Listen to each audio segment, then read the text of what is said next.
The APC government of Tinubu is not comfortable with what she's saying every day. Hello, welcome to this channel. There is this video I came across and I would like us to watch it together. But before we do that, please, if you have not subscribed to this channel, please go ahead and do that. Click on the subscribe button and turn on your notification bell to keep being part of this. Then as you watch, do not forget to react and also drop your comments in the comment section. Kemi Badenoch recalls harsh boarding school life in Nigeria, describes it as being in prison. Actually, this woman is not giving up. She wants to tell her story, but so many people don't like it. So many politicians are angry, but they can't do her anything, unfortunately. The APC government of Tinubu is not comfortable with what she's saying every day. And the likes of, the so-called international businessmen in Nigeria, they don't still like what she's saying because they said she's demarketing Nigeria. And other people are saying that this lady has the potential and opportunity to becoming the next prime minister of the Great Britain. So people are saying, so if this woman becomes the prime minister, she will definitely continue to tell her story. And they want to stop her. Wow. The unfortunate thing is that next tomorrow being Monday, this lady is also going to another podcast and she will still expose so many things about Nigeria. So the lady is not giving up. The question is, what she said, is it true or false? It doesn't matter who is saying it, whether she's a high profile personality or low profile person like me. But what someone exposed, whether it's true or not, that is the most important thing, because we must not shy away. If Nigeria has not happened to you, you will not understand what this lady is saying. After listening to the podcast, and I started thinking what Nigeria did to me personally. Even as I'm talking to you now, I'm remembering the day I got accident. It was terrible. It was fatal. I was bleeding, seriously, and nothing like ambulance now. They put me on a commercial motorcycle and they drove me. It was like 25 kilometers to where we went to the hospital. Okay, the following community, the next community. So when we got there, the doctor demanded that he needed an advance before they would start treating me. See, I was putting on, a shoe. That shoe was filled with blood. My blood was flowing on the streets. When I got there, I knew I was about to faint. So I told them that I'm giving up because I lost everything. And in that situation, the doctor was telling me that we have to deposit before they will start treatment. If I had power to end the man's life, I would do that, because that is a government hospital. It was a government hospital I went. And I am from Delta State. That hospital is a Delta State, or it is a Delta State Hospital Management Board. It's under Delta State Hospital Management Board. I am talking about, that was very long time ago. That should be 2009, if I'm not mistaken. It's a very long time ago.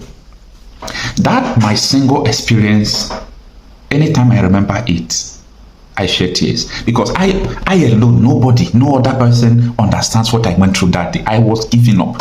The woman that caught me, the woman was carrying condemn iron.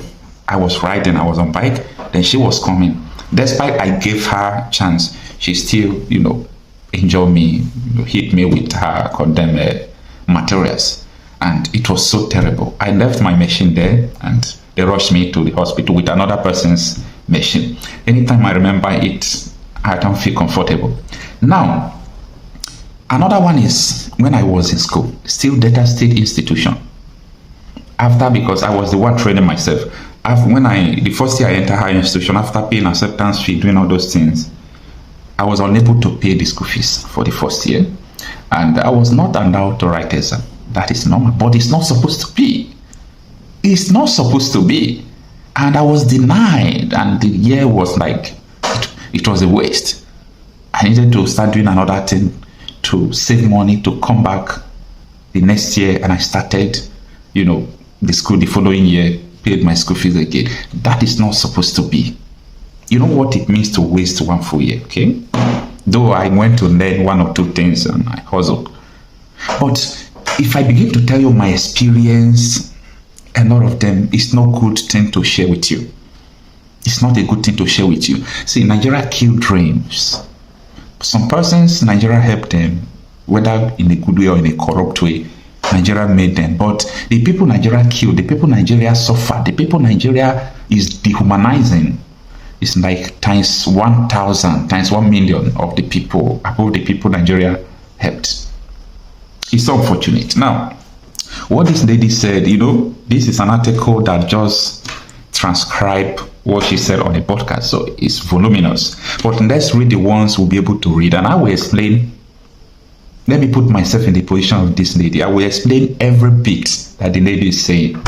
If Nigeria has not happened to you, you will never understand what someone like me feel about the place called Nigeria. You won't understand. Okay?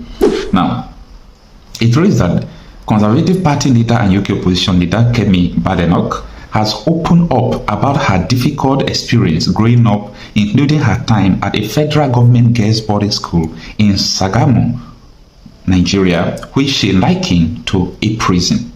Speaking from Westminster within sight of big men, Badenoch, the MP for Saffron Walden since 2017, recounted her childhood in Lagos above her father's medical clinic, her formative years across Nigeria, the US and the UK, and the enduring lessons of hardship and ambition.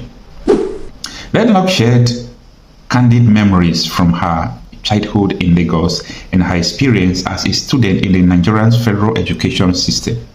She described her Shagamu boarding school as a place of hardship marked by poor living conditions, a lack of water, and strict manual labor duties. It is the way in Nigeria. We went through it, but it's an abomination in other countries, especially the kind of labor we went through during our school days when we are going to school. Sometimes they will ask us, today is a labor day. We need to clear our bushes, do everything. What is government doing? The time to learn, we use it to do all nonsense things. Sometimes they will ask us to go and uproot bamboo. Bamboo, we'll start uprooting it. Students. Like, there is nothing people did not go through, and people are still going through all those things today. So I feel the pain, the bad and harsh memory the lady is sharing. Sorry to call her gay, okay? All right. She explained that students had to cut the grass with machetes because there were no lawn mowers. There was no running water. They fetched it with buckets. The environment was very grim. Everybody knows what she said, so it's not a new thing. Now, according to her, there were 300 students in the dormitory with 20 to 30 girls crammed into each room. Badenoch revealed that she was just 11 years old when she was sent to the school, marking her first experience away from home. She recalls exchanging her meal for books and losing a significant amount of weight due to a poor diet and her aversion to certain foods, particularly fish. The broadcast episode explored not only her educational hardship, but also her reflections on Nigeria's complex colonial legacy, women's health, and her dual identity as both British and Nigerian. She also spoke about being born in Wimbledon as a result of fertility treatment her parents sought in the UK, despite being raised in Nigeria and later in the United States. Now, the leader of the Conservative Party and member of the parliament for Saffron Walden, Badenoch credits her challenging early life for shaping her political view and personal resilience. And this is what she said, a quote. So my very first memory, and I actually had to sit down and think about this because I couldn't remember what my first memory was. But thinking, my earliest memory was actually my 4th birthday, which was January 1984. And I remember it because I always wanted to know when my birthday was. So my dad says And he came up to me in that morning and he said, today is your birthday, because I do been asking when is my birthday. When is my birthday? When is my birthday? Is it my birthday? I was obsessed with birthdays. And I remember my fourth birthday because I had a baby cake. Anyway, what she said, as I said earlier in the podcast, is phenomenal. So there is no go there.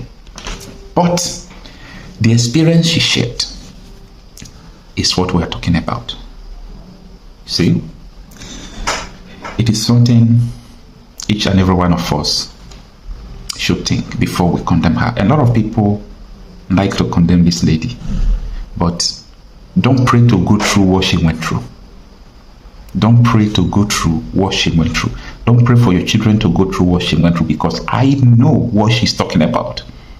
She is telling her story, but this is like a living story, because we, the living, we also experience it. So it's a living story.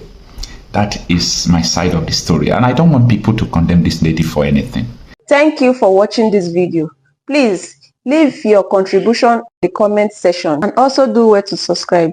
I'll see you in my next video.